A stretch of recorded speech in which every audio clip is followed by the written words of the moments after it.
वलमुरसलीन आलिहि वसहबिहि अजमाइन। अम्मा बअदु वअऊज़ु बिल्लाहि स्समीइल अलीम मिनश शैतानिर रजीम। बिस्मिल्लाहिर रहमानिर रहीम। वल अस्र इन्नल इंसाना लफी खुस्र इल्लल्लज़ीना आमनू व अमिलुस सालिहात वतवासौ बिल हक़्क़ि वतवासौ बिस सब्र। रब्बि इश्रह ली सदरी वयस्सिर ली अमरी वहलुल उक़दतम मिन लिसानी यफ़क़हू क़ौली। मोहतरम दोस्तों, जिंदगी जो मकसद ऐं अमल सालिह जी अहमियत जे हवाले सां चंद अहम गुज़ारिशात आउं तव्हांजे अॻियां पेश कंदुसि। क़ुरान करीम जी 103 नंबर सूरत अल असर मूं तव्हांजे अॻियां तिलावत कई आहे। इन सूरत के शुरू में अल्लाह रब्बुल आलमीन ज़माने जो कसम खयो आहे ऐं पूरे कुरान में 10 खां वधीक जायुनि ते वक्त ऐं वक्त सां ताल्लुक़ रखंदड़ शयुनि जो अल्लाह रब्बुल आलमीन कसम खयो आहे। जॾहिं अल्लाह रब्बुल आलमीन वक्त ऐं ज़माने जो कसम खयो आहे तो मालूम थियो त दुनिया के अंदर यह जिंदगी ऐं इहो वक्त इंतहाई अहम आहे ऐं कीमती आहे। ऐं याद रखो तो दुनिया के अंदर जिंदगी अल्लाह की नामत आहे ऐं अल्लाह की अमानत आहे। नामत जो कदर कयो वेंदो आहे ऐं अमानत जो सही इस्तेमाल करण असांजे लाइ लाज़मी ऐं ज़रूरी है। नबी करीम सल्लल्लाहु अलैहि वसल्लम जो इरशाद आहे त निअमताने मग़बूनुन फ़ीहिमा कसीरुम मिनन नास अस्सिहत वल फ़िराग़। पाण फरमायूं को अल्लाह जो अहिड़ियूं नेमतूं आहिनि जंहिंमें अक्सर माण्हुनि जी कसरत उन्हनि अल्लाह जे ॾिनल नेमतनि में नुक़सान कनि था। माण्हुनि जो इस्तेमाल सही नथा कनि। उन नेमतनि मां जेको फ़ाइदो वठणु खपिजे उहो नथा वठनि ऐं उन नेमतनि जे मौजूदगी जे बावजूद खसारे में आहे। ऐं सूरह अल असर में अल्लाह रब्बुल आलमीन फरमायो इन्नल इंसान लफ़ी खुस्र। इंसान जिंदगी अल्लाह जी नेमत मिलण जे बावजूद खसारे में आहे। इनजे करे जो उन अल्लाह जे ॾिनल नेमतनि जो कदर नथो करे। पाण सल्लल्लाहु अलैहि वसल्लम ने फरमायो ॿ नेमतूं कयूं आहिनि अस्सिहत वल फ़िराग़। सिहत अल्लाह जी नेमत आहे ऐं फ़राग़त अल्लाह जी नेमत आहे। सिहत जे अंदर बामक़सद जिंदगी गुज़ारण हिकिड़े मोमिन माण्हू जो कमु आहे। ऐं जॾहिं तव्हां फ़ारिग़ आहियो, जॾहिं कमनि जी घणाई खां तव्हां बचियल आहियो तो उन टाइम ते अल्लाह के दीन ते अमल करण पंहिंजे जिंदगी के मकसद के बामक़सद बनाइण इंतहाई जरूरी है।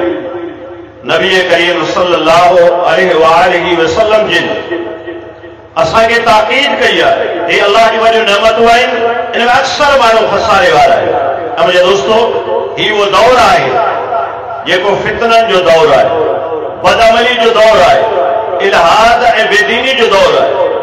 नबी करीम सल्लल्लाहु अलैहि वसल्लम जिन इन दौर के मुतालिक अहम पेशन गोई कई है।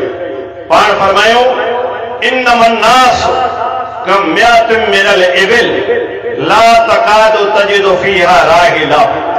पाण फरमाया आखिर दौर में कसरत मुसलमाननि जी उम्मत मोहम्मदिया जे इंसाननि जो मिसाल उन उखियनि जे वलर वांगुरु हूंदो जंहिंमें 100 ऊठ हूंदा मगर हिकिड़ो सवारी जे लाइ कोन हूंदो। माना मुसलमान जी कसरत हूंदी पर हकीकी मोमिन अल्लाह जे दीन ते अमल करण वारो दीन सां मोहब्बत करण वारो, अल्लाह जी तौहीद खे सम्झण वारो, अल्लाह जे ज़ात ते यकीनी ऐं हक़ीक़ी तवक्कुल रखण वारा माण्हू तमामु घटि हूंदा। जीअं 100 ऊंटियुनि जे वलर में हिकु बि चढ़ी जे लाइक़ न हुजे, ईअं कसरत तइदाद जे माण्हू बदअमली जे करे उन्हनि जेके आहिनि सो अल्लाह जे दीन खां परे हूंदा। ऐं ॿी हदीस में पाण करीम सल्लल्लाहु अलैहि वसल्लम ने फरमाइनि था, यदअबून अस्सालिहून अलअव्वलून फलअव्वलून, फरमाइनि था अल्लाह जा नेक बाना हिक ॿिए जे पोयां हलिया वेंदा। वतबका हुसालतुन का हुसालत शहीद ला युबालिहुमुल्लाहु बादा, फरमाइनि था बाक़ी जेके माण्हू बचंदा नाले जा मुस्लमान हूंदा, मुस्लमाननि जे लिस्ट में शुमार कयो वेंदो, पंहिंजो पाण खे मुवहिद सॾाईंदा, फरमाइनि बदअमली जे बुनियाद ते। फरमाइनि त उन्हनि जो मिसाल उन अटे जे छाणे वांगुरु आहे जंहिंजी का हैसियत कोन्हे। फरमाए ला युबालिहुमुल्लाहु बादा, इन बदअमली जे मैदान में रहण वारनि मुस्लमाननि जी अल्लाह आख़िर दौर जे अंदरि का परवाह कोन्हे कंदो। मुंहिंजे दोस्तो, ही उहो दौर आहे जंहिं दौर जे अंदरि असां ॾिसूं था अल्लाह जे दीन खां कसरत सां वॾे तइदाद में माण्हू परे वञनि पिया। अल्लाह जे दीन सां ताल्लुक़ क़ाइम करणु इहा अल्लाह जी रज़ा जी निशानी आहे।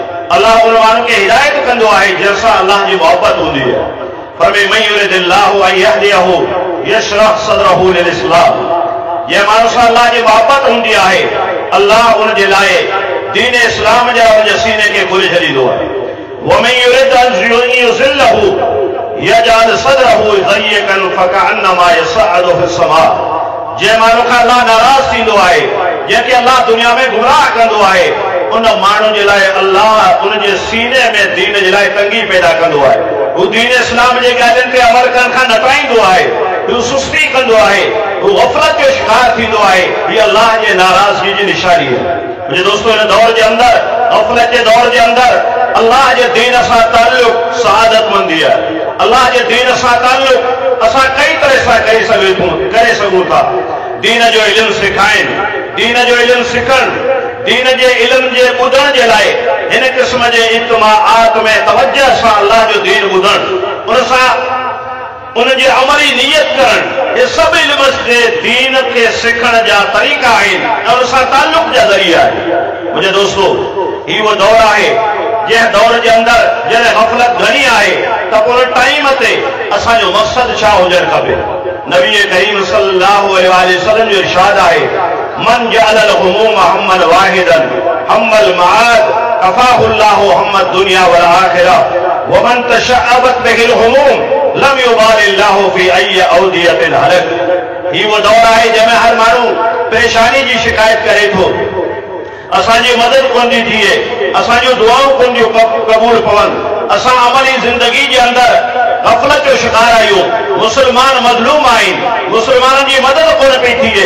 उन जो बुनियादी कारण इहो आहे जो असां अल्लाह जे दीन खे विसारे छॾियो, आख़िरत जेको असांजो बुनियादी मक़सद आहे उनखे असां भुलाए छॾियो।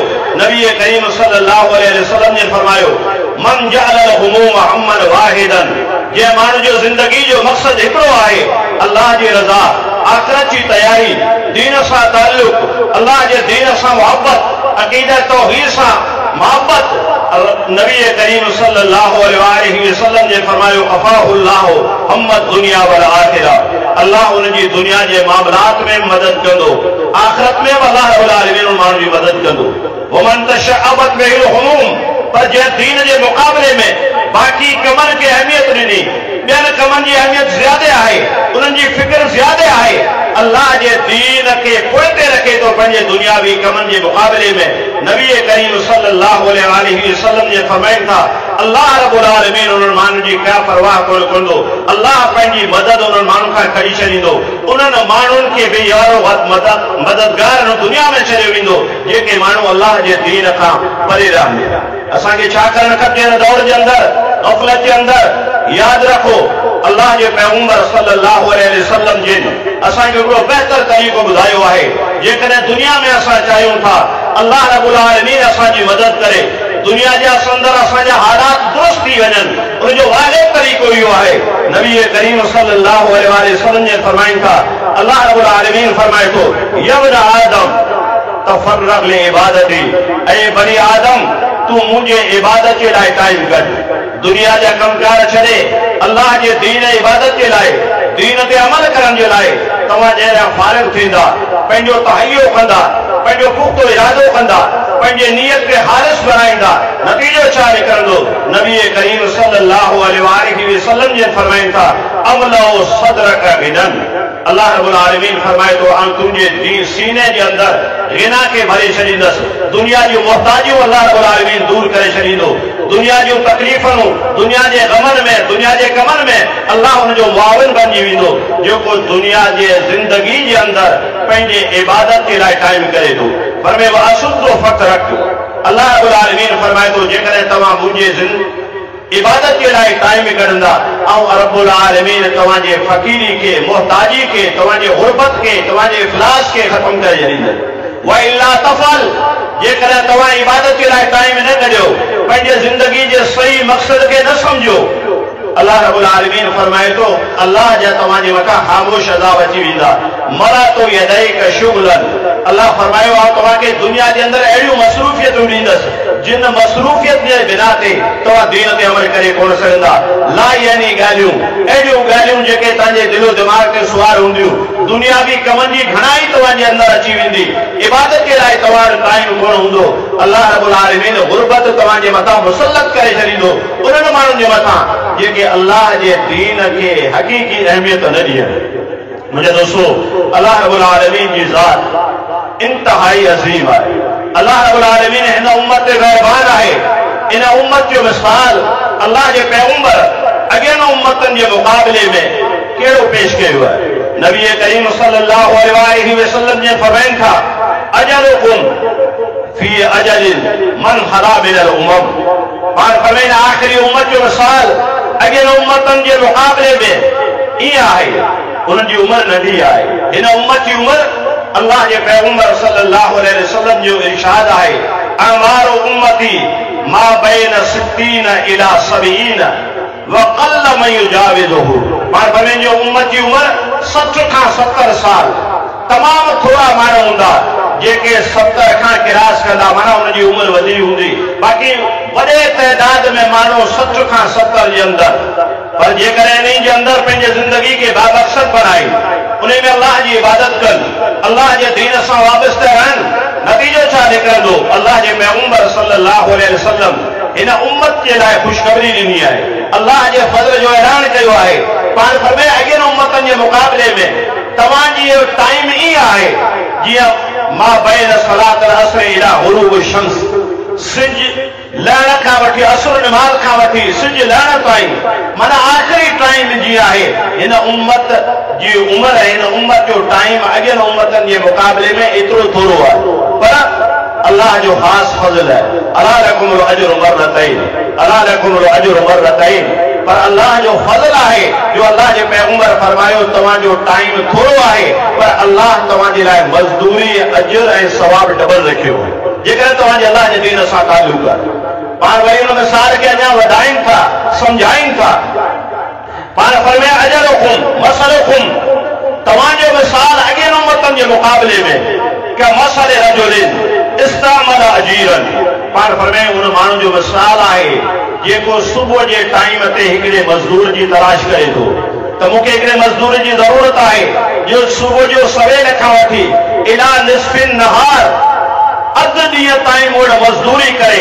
ऐं उनखे हिकिड़ो कीरात मज़दूरी में ॾिनो वेंदो पाण सल्लल्लाहु अलैहि वसल्लम जे फरमायो फअमिलतल यहूद इहो पहिरियों मज़दूर यहूदी आहिनि इन्हनि वॾो टाइम महिनत कई वॾो टाइम इन्हनि खे मिलियो इन्हनि महिनत घणो टाइम कई पर इनखे मज़दूरी हिकिड़ो कीरात मिली पर में वरी उहो साॻियो शख़्स ऐलान करे थो मैं अमल ली मिन निस्फिन नहार इला सलातिल असर ॿियो केरु मज़दूर आहे जेको अधु ॾींहं खां वठी विची निमाज़ ताईं मूं वटि मज़दूरी करे उनखे हिकिड़ो अॼु दिरहम मिलंदो हिकिड़ो कीरात मिलंदो पाण फरमाए फअमिलत नसारा कमु कयो इहो टाइम अॻिए टाइम जे मुक़ाबले में कुझु घटि आहे पाण फरमाए वरी उहो माण्हू ऐलान करे थो मैं अमल हुई मिन सलातिल असर इला गुरूब शम्स केरु मज़दूर आहे जेको असर जे निमाज़ खां वठी सिज लते ताईं मूं वटि मज़दूरी करे उनखे डबल दिरहम 2 कीरात ॾिना वेंदा नबी करीम सल्लल्लाहु अलैहि वसल्लम ने फरमायो फअंतुम हुम, पर यो आखिरी मजदूर जो है ये तवा मुझी उम्मत आयो, तवाजी उम्र अल्लाह थोड़ी रखी है, पर दीन सां जेकॾहिं तवाजो सच्चो ताल्लुक है तो अल्लाह अॻियनि उम्मतनि जे मुक़ाबले में तवाजो अजर ऐं सवाब रब्बुल आलमीन डबल रखियो है, सवाब ज्यादा रखियो है।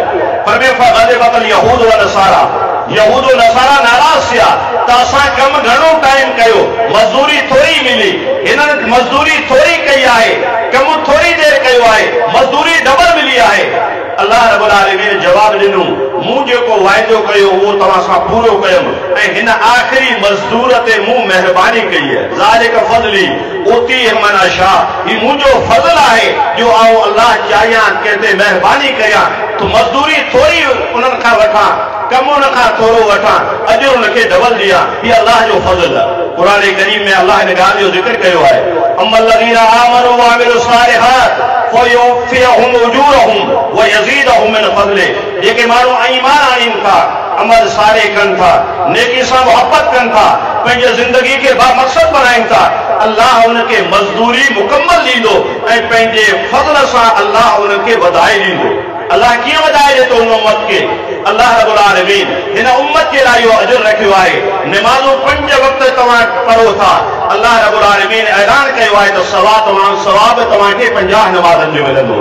क़द्र जी हिकिड़ी राति तव्हां जाॻंदा, सवाब 1000 महीननि जे इबादत जे बराबरि तव्हांखे मिलंदो।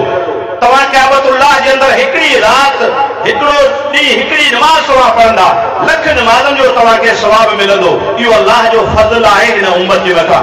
क़ुरान करीम जो हिकिड़ो हरफ़ असां तिलावत कंदासीं, 10 हरफ़नि जो असांखे सवाब, 10 नेकियुनि जो सवाब मिलंदो।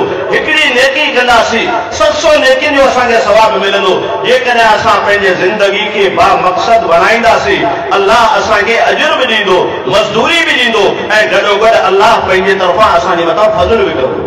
मुझे दोस्तों याद रखो, जिंदगी अल्लाह की नेमत है, उनके अमल सारे सां सुवारियो, अमल सारे कंदासीं, नेकी सां मोहब्बत कंदासीं, अल्लाह रब्बुल आलमीन असांखे दुनिया के अंदर कई नेमतन सां नवाज़ींदो। कुरान करीम में तव्हां खोले ॾिसो, अल्लज़ीना आमनू व अमिलुस सालिहात जा अल्फाज़ जेके लाज़िम ऐं मलज़ूम आहिनि, ईमान ऐं अमल सालिह, सभ खां वधीक जायनि ते अल्लाह इन्हनि अल्फाज़नि जो ज़िक्र कयो आहे। कुरान करीम में अल्लज़ीना आमनू व अमिलुस सालिहात जो ज़िक्र 60 जायनि ते अल्लाह रब्बुल आलमीन कयो आहे ऐं हर जगह ते अल्लाह रब्बुल आलमीन नामत जो ज़िक्र कयो आहे, इनाम जो ज़िक्र कयो आहे। जॾहिं असां यकीन सां अल्लाह जे तौहीद खे अख़्तियार कंदासीं, अमल सालिह सां सच्ची मोहब्बत कंदासीं अल्लाह जे रज़ा जे लाइ, फ़ाइदा कहिड़ा थींदा असांखे, नतीजो कहिड़ो मिलंदो? दुनिया के अंदर सब का पहिरीं इख्तिसार सां तव्हांखे ॿुधाईंदो आहियां, अल्लाह कुरान करीम में ऐलान कयो आहे, इन्नल्लज़ीना आमनू व अमिलुस सालिहात सयजअलु लहुमुर रहमानु वुद्दा। वे माण्हू जेके ईमान आणीनि था, अमल सालिह कनि था, अल्लाह दुनिया में उन्हनि सां मोहब्बत कंदो आहे। असां दुनिया में आम इंसान आहियूं, जंहिंसां मोहब्बत कंदा आहियूं, उनजी दुनिया में हर लिहाज़ सां परगोर रहंदा आहियूं, उनजी मदद कंदा आहियूं, उनजी मुआवनत कंदा आहियूं, उनखे तसल्ली ॾींदा आहियूं। यादि रखो, जॾहिं असां ईमान ऐं अमल सालिह ते पाबंद रहंदासीं, अल्लाह असां सां मोहब्बत कंदो, माना रब्बुल आलमीन असांजी दुनिया जे अंदरि निगहबानी कंदो। ॿियो फ़ाइदो कहिड़ो थींदो? अल्लाह कुरान करीम में फरमायो, इन्नल्लज़ीना आमनू व अमिलुस सालिहात तूबा लहुम व हुस्नु मआब। ऐं इंसानो शिकायत करियो था त दुनिया के अंदर परेशान आहियूं, असांजा हालात दुरुस्त कोन्हनि, जिंदगी में सुकून कोन्हे। अल्लाह ऐलान करे थो, सुकून जो तरीक़ो अल्लाह रब्बुल आलमीन कुरान करीम में ॿुधायो, मन अमिल सालिहन मिन ज़करिन व उन्सा व हुव मुमिनुन फलनुहियन्नहु हयातन तय्यबा। पर में मर्द हुजे चाहे औरत, जेकॾहिं दुनिया में सुठी जिंदगी चाहियो था, सुकून वारी जिंदगी चाहियो था, अल्लाह रब्बुल आलमीन फरमायो, ईमान आणियो, नेक ऐं सालिह अमल करियो, अल्लाह के राज़ी करण वारा अमल करियो, नेकी सां मोहब्बत करियो। अञाम जेकॾहिं तव्हां अल्लाह जो नेमत हासिल करणु चाहियो था, दुनिया में परेशानी खां बचणु चाहियो था, अल्लाह कुरान करीम में ऐलान कयो, इन्नल्लज़ीना आमनू व अमिलुस सालिहात, कुछ अल्फाज़ खां बाद में फरमाई, ला खौफुन अलैहिम व ला हुम यहज़नून, दुनिया में चाहियो था तो परेशान न थियूं, दुनिया में चाहियो था तो गमगीनी न अचे, दुनिया में चाहियो था जेकॾहिं परेशानियूं अचनि तो को असांजी मदद करण वारो वो हुजे। अल्लाह जो ऐलान आहे, मूं रब्बुल आलमीन ते ईमान आणियो, अमल सालेह करियो। दुनिया जे अंदरि अल्लाह फरमाए थो तव्हांजे ख़ौफ़ खे बि आउं ख़तमु करे छॾींदुसि, तव्हांजे गमगीनियनि खे बि आउं अल्लाह रब्बुल आलमीन ख़तमु करे छॾींदुसि। शर्त इहो आहे त ईमान ऐं अमल सालेह सां पंहिंजे ज़िंदगी खे मुनवर बनायो। अॻे अल्लाह रब्बुल आलमीन हिकु ॿी जॻह ते ऐलान कयो, वअदल्लाहु allazीना आमनू व अमिलुस्सालिहात लयस्तखलिफन्नहुम कमा इस्तखलफ़ allazीना मिन क़ब्लिहिम वलयुमक्किनन्नहुम लहुम दीनहुम allज़ी इर्तज़ा लहुम वलयुबद्दिलन्नहुम मिन बादि ख़ौफ़िहिम अमना। दुनिया में हर को माण्हू चाहे थो वॾे तइदाद में मुस्लमान आहिनि, वॾे तइदाद में इस्लाम जी दावा करण वारा करोड़नि जे तइदाद में बल्कि अरबनि जे तइदाद में असांजा मुस्लमान आहिनि, पर परेशान आहिनि। हर जगह ते मुस्लमान मज़लूम आहे, मुस्लमाननि सां ज़्यादती आहे, मुस्लमान इक़्तिदार खां बि महरूम आहिनि, मुस्लमान परेशानी जो शिकार आहिनि, मुस्लमान ज़ुल्म जो शिकार आहिनि। अल्लाह टे शर्त बयान कया आहिनि, फरमाए जेकॾहिं दुनिया जे अंदरि तव्हां ग़लबो चाहियो था, दुनिया जे अंदरि इज़त चाहियो था, दुनिया जे अंदरि मक़ाम चाहियो था, दुनिया जे अंदरि जेकॾहिं चाहियो था त तव्हांजो वक़ार हुजे, टे शर्त आहिनि। पहिरियों शर्त इहो आहे त ईमान आणियो, अमल सालेह करियो। ईमान ऐं अमल सालेह जे ज़रिए सां अल्लाह तव्हांखे दुनिया जो इक़्तिदार नसीब कंदो, फरमाए तव्हांखे अल्लाह खिलाफ़त नसीब कंदो। शर्त इहो आहे त ईमान ऐं अमल सालेह। फरमाए वअंतुम ला यरौन इन कुंतुम मुमिनीन, जेकॾहिं तव्हां चाहियो था त रब्बुल आलमीन तव्हांखे दुनिया में इज़त ॾे, तव्हांजो वक़ार अल्लाह बरक़रार रखे।